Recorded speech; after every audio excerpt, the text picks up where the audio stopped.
Not all stories end in the ultimate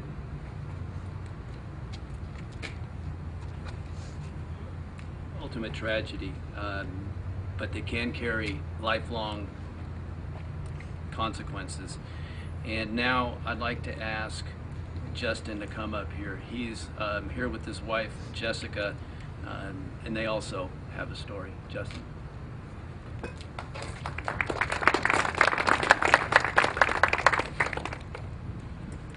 First of all, I want to say thank you to NHTSA and the California Office of Traffic Safety, and to Mercy San Juan Medical Center. Good grief, I rehearsed this and I never cried once. Can I get a couple of those? I know I'm going to need some. And to Mercy San Juan for organizing and hosting this event. I also want to say thank you to Janet Fennell with kidsandcars.org for her tireless efforts to help protect children, and for inviting me to speak at this event. Finally, I want to take this opportunity to thank my lovely wife, Jessica, for all of her unending dedication to our family and our home. Without you, we wouldn't be who we are today. When I was asked to attend this function, I turned and said to my wife, "How can we not attend?" And I realized that's probably not the first reaction that you would hope to hear, but that was mine. That statement wasn't made out of a sense of dread or fear or even pain. Rather, that question was born out of a sense of responsibility and duty. Most of you at this event, save a small handful, are here as a result of your career choices, backed with a well-qualified education lasting many years. You've been made aware of a tragic issue and are working to find solutions to solve this modern-day phenomena. My education was brief. My education spans all of 3 short hours.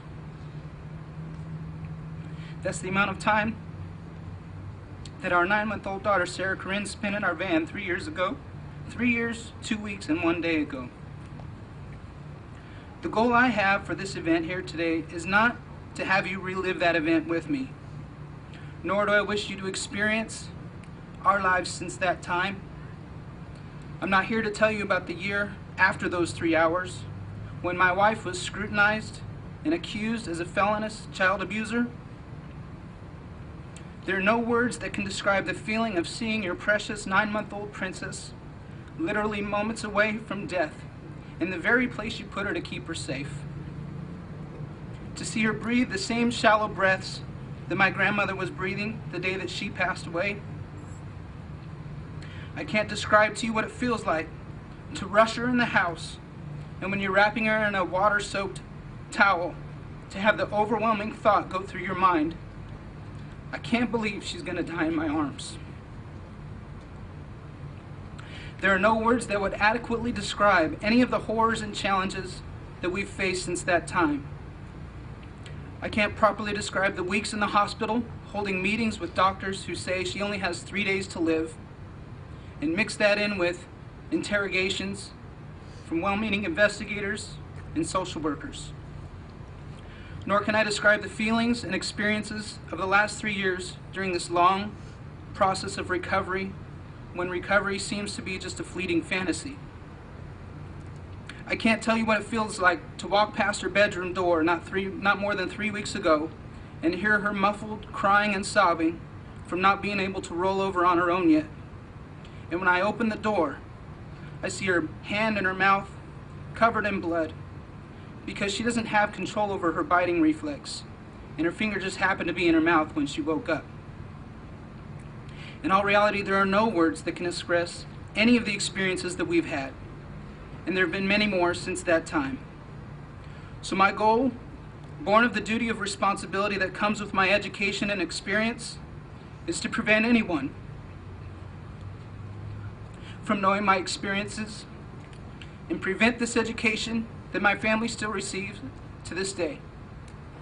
The details that caused this experience in our lives are similar to the ones that you've no doubt been told about and read about.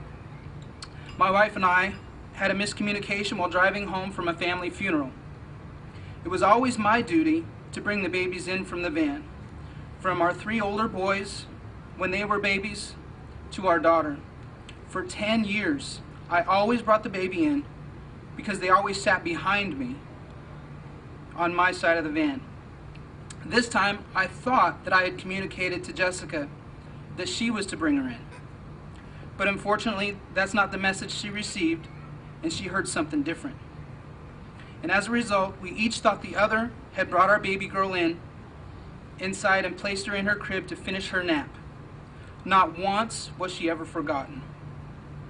But that moment of miscommunication, coupled with the fact that Sarah Corinne was asleep in her car seat, created a dangerous gap in protection that Sarah Corinne fell through. And it's that gap that we're here today to seal.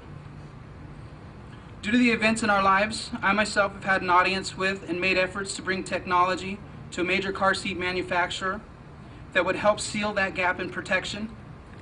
But the challenge that they face, along with all of us here today, that must be overcome is the fact that good parents and daycare workers can't even imagine a situation where this might happen to them.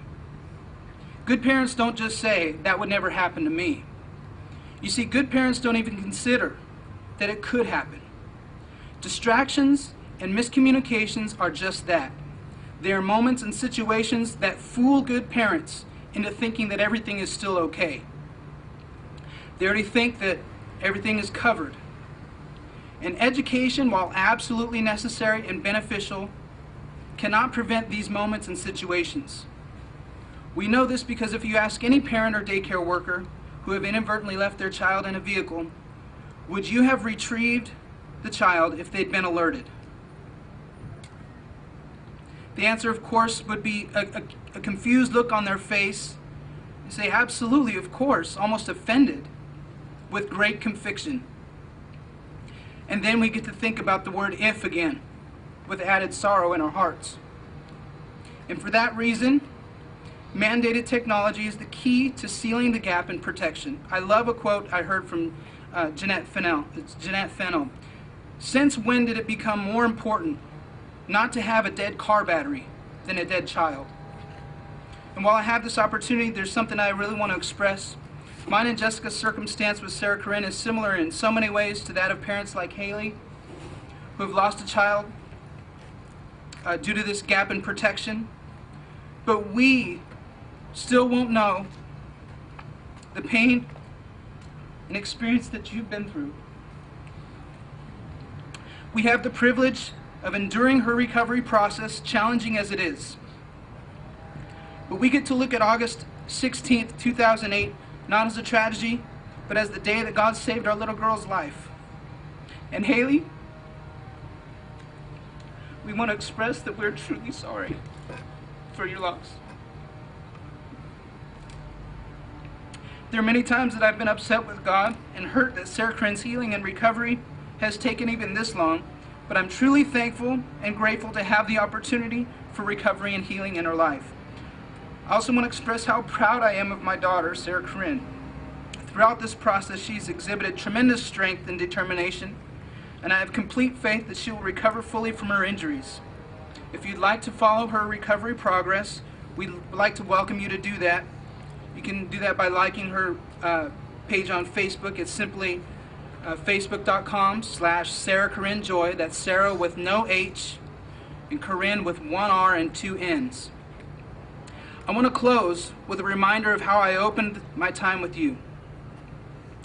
There's more technology in my smartphone that rests in the palm of my hand than we had to safely land on the moon.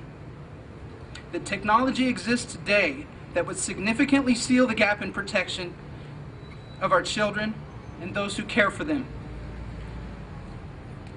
So the question that you should ask yourself and your colleagues is not how can we protect them, but rather with a sense of duty and responsibility.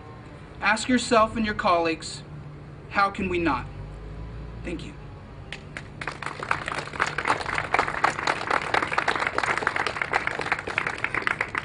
Justin, I want to thank you and your wife, Jessica, and also Haley for being here today. I think you guys speak to all of us as parents, and I want to thank the media for being here and getting this message out, because as you've heard, it can happen to anybody. And I want to thank all the speakers that are here, all the first responders.